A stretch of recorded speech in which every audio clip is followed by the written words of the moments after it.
So let's go to market indicators now. Equities, as you know, they did move to an all-time high, but the internals of the market last year were not good. They were, I think I mentioned on the last In the Know that the ratio of new lows to new highs was as high as it's been since 1999. And in 1999, it was the value stocks that were hitting new lows as everyone was racing into the internet. In this last year, it has been our kinds of stocks that were hitting new lows as value stocks were hitting all-time highs. And as you know, the right thing to have done during the late 90s, when that ratio behaved that way, was to move away from the new highs into the new lows. And I think the same is true today. And I'll just give you a sneak preview of what may happen here. You know, I was very interested after Ford said that the demand for its F-150 Lightning EV was so much stronger than it expected. Its stock exploded. Now, I want our auto manufacturers to be very successful in the EV space. But to see its stock jump to highs that it had not seen since 2000 is a sense of what I just said. What that move said to me is, oh my goodness, investors don't understand that 97 to 98% of its sales base is gas-powered cars, and we believe that the shift toward electric is accelerating here. Oil prices being one reason, but also lower prices being another as battery costs come down. So I found that very interesting in the context of the juxtaposition of the late 90s against today. We're also seeing a lot of confusion in the more mature growth area of innovation. Facebook is facing real competition, and TikTok is of course the reason, and it's also under pressure because Apple is not giving it or allowing it to have as much information about users. And has put in place new privacy objectives and rules. So Facebook was one of the stocks hitting all-time highs. Now, I have spoken to some really good value investors, who've been doing this all their lives, and asked them, if interest rates were to move into the 2 to 3% range, let's say as measured by the long-term treasury yield, which parts of the market, given where we are now, would be hit? And the answer that I found most interesting, and that I think we've just seen in Facebook, is it would be the more mature growth companies that are facing some competition, and not the super growth companies that are just entering into their exponential growth trajectories. So again, another argument for new growth. Think Amazon early 2000s. If you had put into a dividend discount model Amazon's revenue growth rate for the next 25 years at 20 to 30%, say 20, 25%, which is what happened. Nobody believed it was possible. Then given the way that the cash flow dynamics would have been projected, you would have bought that stock all day long as a value investor. And of course, the returns would have been phenomenal. We are in that same place with truly emerging growth right now. And the private markets know it, because private market valuations have only gone up over the last year. We're writing a paper gathering the data on this right now, but in the last year, as true disruptive innovation strategies depreciated 50% or more, private market, which is which focuses on disruptive innovation, private market valuations seem to have doubled. There's really something wrong with that picture. And I think the private markets have it more right. There's more innovation taking place today than there ever has been in history. And if you take a look at our Big Ideas 2022 webinar, that we spent 5.5 hours, it's up on our site, it's on YouTube, 5.5 hours, our director of research, Brett Winton, and all of our analysts describing how provocative and profound these changes are going to be.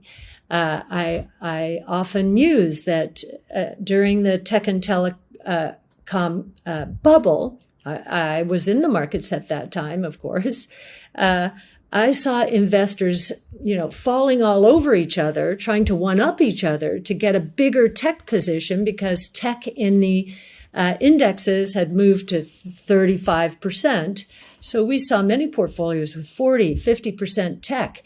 Again, they needed to outperform that index. And of course, that was exactly the wrong thing to do.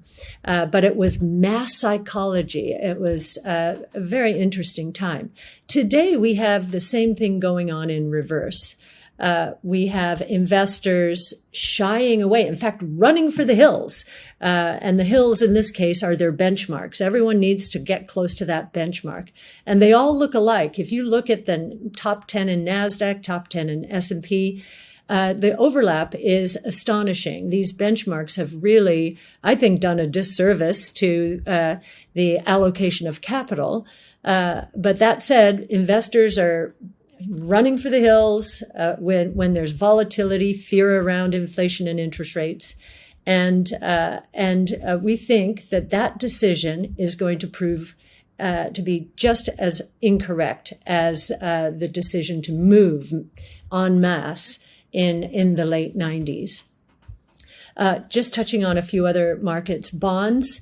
Believe it or not, the trend that started in the early 80s, think about that, 40 plus years of falling interest rates, that trend has not been broken. I don't think if you look at it from a very long-term point of view, it won't be broken even if rates hit 275. I'd be surprised if they hit that. But I do think the deflationary forces out there, cyclical, as I've just described, as well as secular, these innovation platforms are highly deflationary. I think that we'd be surprised to see the long-term bond yield go very much higher than here, to be honest. And then commodities, I've given you a sense of what we think on energy. I will say one other thing. This supply shock that is happening in energy because of ESG could be affecting other commodities, could be affecting other areas. And from that point of view, you could say it is inflationary. But as I mentioned with oil, the consumer is reacting violently to this loss of purchasing power. So I don't think it's going to feed inflation. I think it's going to feed this negative sentiment that the consumer has been feeling.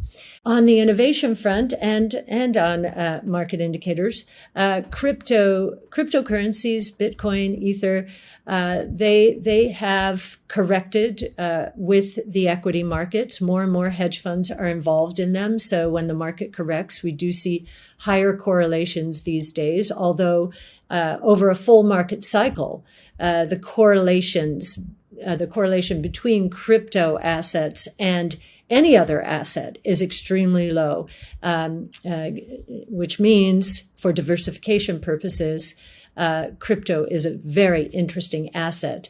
In our Big Ideas 2022, you will see how we break out crypto. Our understanding is evolving, and we are able to describe it in three ways: a money revolution, a financial revolution, and a next generation internet or metaverse revolution. So if that piques your interest, do take a look at our Big Ideas 2022. I'm very proud of our research. Our research is unlike anything else you'll see out there. You will see ours because we give it away. Again, unlike most other firms, meaning we give it all away. And one thing that we are intending to do during the next few months is to put out models for various companies. These will be open source models, so you can see the cash flow characteristics of these companies.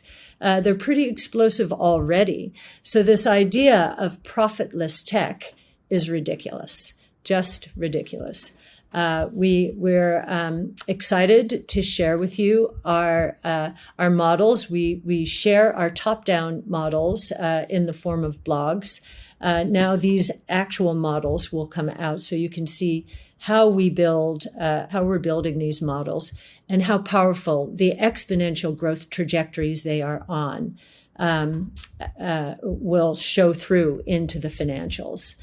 So with that, I thank you very much, and I look forward to, everyone at ARC looks forward to communicating with you, making sure you understand why we're doing what we're doing, our conviction levels, the depths of our research, both from the top down and the bottom up. And if you are like I am, the courage of my conviction comes from our research. It is most worthy. So thank you very much.